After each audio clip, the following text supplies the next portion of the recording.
Hello, this is Joseph Gillette with Venture Capital Cross. Today's talk is about business and what is venture capital and the nuts and bolts of what investors are investing in, which is a high-risk asset class, and that's just because business, and especially startups, is all about failure. And they say the best teacher is failure, and that's true, I think, but it's not fair to investors to just test things out with their money, right? So it's very serious, but failure doesn't mean necessarily a total loss. Some businesses close ahead and they just understand that maybe they've reached a certain point, a certain success, they've developed something and they just can't get to that next level. And that may be an exit, that may be a buyout. So it's not like success and failure are black and white. It's just that when you're investing in venture capital, you have to understand it's not so different than a small business, because even though that these companies raise lots of money in the businesses they're in the broader market, they're just a drop in the bucket. So even though the statistics are amazing, but it's so disproportionate, the amount of money invested in venture capital and the amount of jobs created by startups and early stage companies. The job growth is 10 times, 50 times greater than the investment in it compared to big companies, well-established companies. So I read Peter Thiel's book From Zero to One, and it's really good to see someone who has been successful look at things from an objective place. And he says a few things that I wanted to point out, which I think are applicable to really any business, which is things like uniquely creating value. There's another book that describes the same thing, like red oceans and blue oceans. And the red oceans are, of course, where the sharks are all competing over the same limited meat, and there's blood in the water. And the blue ocean is when you create a new ocean where there are no other sharks, so the water is blue. And Peter Thiel describes this as from 0 to 1 compared to just copying something. And 0 to 1 is kind of like a philosophical metaphor of creation, like nothing existed and now something exists. And you can say that about any of the big businesses like Google, Facebook, SpaceX, Microsoft, pretty much any company that started and then there was nothing and then there was something. So, I mean, before Google, there were certainly search engines, but Google very quickly became the dominant search engine and remained to be the dominant search engine for an extended period. And it was always evolving and always changing itself. It was always forced to find new ways to innovate. And still the majority of its profits, like 80 to 90% of its profits, come from search, and the rest is from, they make some hardware and they do some like maps, some interesting projects, and acquisitions, of course. But venture capital is really about business in the sense that businesses don't necessarily show up in venture capital as you might expect. Like, I mean, venture capital is kind of a unique thing. You're basically pitching your idea to investors because you need the money in order to succeed. Because those ideas, you can't, a lot of times, you just can't start it by yourself, like you might be able to do with other businesses. Like in the case of Airbnb or Uber. Uber is almost like mobile infrastructure in a way. I mean, they're selling an app basically. I mean, the cars existed, they're just organizing things. But Uber had to be done in a big way. You couldn't like start it in Knoxville and then allow all the competitors to just knock you off. So they needed investors. So that's what makes venture capital unique. It's like a sliver of the business market. But when you look at the mechanics of what these VC companies are doing, there's no different, they're not vastly different businesses. So running a restaurant is a highly competitive thing, which is like a car dealership or something that's very common. So obviously the VCs are trying to do something which is unique, which could be the next big thing that doesn't exist.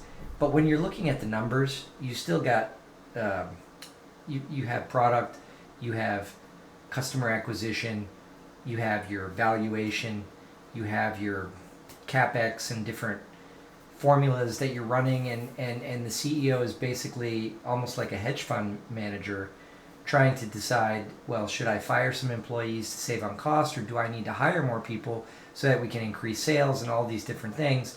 Should we pull back on that product? It doesn't seem like it's working. Should we shift in another direction? And in the book, that's what Thiel said PayPal did in the early days. They made a payment system for the Palm Pilot. And I had a Palm Pilot. I'm that old. And people remember the Palm Pilots were kind of a specific kind of geeky crowd. It wasn't like phones, like mass adoption. And people on Palm Pilots were just, I used it for simple stuff like to-do lists and calendars, and they had some little useful apps. There was no, or at least mine didn't have internet. I don't think any of them had internet. You would just plug it in, and it was kind of like a phone without the phone and internet. It had apps that you could. It was pixelated grayscale. It wasn't very nice looking, but it was kind of cool. And at the time, it was the only thing that was really like that. But it totally failed, and they didn't get any customers. So then they started paying customers to sign up, and then they stuck onto eBay, and they realized people on eBay are a specific group of people that need to exchange money without going through the whole banking system, writing a check. The check needs to cash, and so PayPal and eBay was really perfect. So the point is, PayPal, you could say, is like a VC business, but they were facing the same business challenges as any entrepreneur. So really what we're talking about with venture capital markets is entrepreneurialism. And I think this can be clearly distinct from private equity, which is more of a mergers and acquisition sort of establishment kind of business, just private, meaning not publicly traded. So he says in the book, and I totally agree with this, I totally support this, that everyone involved in the VC market is in some way an entrepreneur. So even if you're just working for a VC company, you're investing your time. If you're an investor, you're investing your money, which sort of equals time in the sense that you had to spend time doing something to earn that money, and you could be investing it somewhere else productively. And so when we're looking at investments in venture capital, it's basically looking at a business that it depends on your methodology. Everyone has a different methodology, and there's a lot of people who claim one method works better than others. And of course, we all are familiar with the Warren Buffett method, which is that he's a long-term investor and he invests in things that he understands. He understands insurance. He understands Coca-Cola. He does not understand AI, for example, or more technical things. And that's fine. And he's been successful. On the other hand, on the flip side, you've got people like Peter Thiel that have that he believes that he only invests in. He does a very low quantity of high quality investments he thinks are going to be huge. So they do less investing. Other VCs, like Y Combinator, for example, they do thousands of investments a year, hoping that one of those is going to hit the jackpot for them. So everyone has a common belief, though, and that's you should develop a methodology which is specific to you. Like if you're a musician, there's tons of things you could get involved in the venture space that involve sound and music. Or if you like the outdoors, for example, there's tons of interesting things. I invested in a seed stage company that it was developing all kinds of solar. They had a solar, just all different components, a cooler, and they had solar chargers for your phone and solar for this, solar for that. And you could cook with solar and solar barbecues and all kinds of stuff. So there's really something for everyone in venture capital. And of course, we all know the Shark Tank series. And it's really just a question of finding what resonates with you and developing a methodology and sticking to it. So from that perspective, it's very similar to trading. And in that, you want to have a methodology. It doesn't mean that you should follow a specific methodology, just that you should have a methodology, because if you don't, then it's not scientific. And that's just, you can do that, but um, that's kind of not something that I can really sink my teeth into. And I've known people who say, well, I bought that stock because I used the product. And that's fine. You're supporting the company. But if you're a serious investor, you want to look at some kind of metrics. You want to, or something that you can compare things to. Because if you're not comparing things objectively, then what are you really doing, right? So you want to have some kind of methodology. And there's a vast difference of opinion of what can work. And there's totally opposite methodologies that can work. And that's what's really crazy about private markets and businesses. I mean, you've got the low tech, the high tech, and everything in between, and then kind of like the creative arts, and they've all spawned very interesting success stories. So it's not like a particular sector is the best or a particular method is the best. It's really just finding something that works. And I mean, one thing is if you really don't want to put that much time into developing your own methodology, you can just read a couple books by Warren Buffett or Peter Thiel and kind of follow that. And there's a lot of investors that like the Warren Buffett approach, and not only the Berkshire Hathaway shareholders, but investors in general that call themselves like Warren Buffett investors. And then there's value investors. So there's different ways to invest that you want to look at just some of those different models, and then find one that works for you. And then of course, if you can't really find one, you can always start a business. That the other side of this is being a founder, which is also very exciting. And founders are also risk takers. So everyone in venture capital is risk takers, but they're doing something. All of them have a conviction. Whatever side of the table you're on, you have a conviction. And even the employees, when you choose where to work, I mean, anybody can work for Google, but if you work for a startup, you're taking a risk too, because maybe it'll fail and you'll get nothing, or maybe it'll be the next Google and you'll be one of the first employees. So it's all about risk management and innovation, and that's what I like about it, and what a lot of people like about it. We're risk managers, but not only risk like you might manage a trading book of business. It's risk that you're taking your time, and in business you're taking risks that, like in the case of PayPal, they developed their product for the Palm Pilot. They didn't have any customers. I mean, zero. And that happens. Motorola launched a satellite phone, is called Iridium. They spent billions of dollars on this project and had like 5 customers. I mean, it was a total flop. And everyone debates, why did Motorola, and they had some big partners, I think IBM, but a couple of like big partners like that, how could they fail? And it was a multi-billion-dollar project, and it was just like Starlink doesn't really have a satellite phone product, but this was basically a phone that would work anywhere in the world.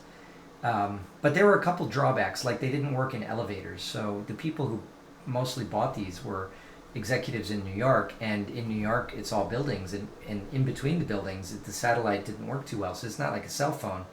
The waves didn't do too well in buildings and in elevators, and so they thought this was kind of a ripoff. I mean, it's cool if you're in Pakistan or some very remote place. In Antarctica it works great, but who needs a signal, and how many people visit Antarctica? So it's not, I mean, big businesses do the same thing that the venture firms do. Business is all about risk and managing your risk, even if you're conservative. If you're conservative, your risk management strategy is, I'm going to be conservative and not take big risks. So these are all the things to think about when you're looking at a term sheet, or when you're looking at different sides to the venture business and thinking about where to invest. Look at the whole picture. Don't just look at a bunch of numbers, because numbers are great, like year-on-year revenues, and being a fundamental analyst of companies is always good. You kick the tires, you look at the numbers, you see what's going on, but you want to look at the whole picture. Like, does this really make sense? Like, can you see this in 10 years being the next big thing? And especially with something like SpaceX, for example, in when SpaceX founded, and actually for the first 10 years or so of SpaceX, people were very skeptical, and a couple of their rockets initially blew up.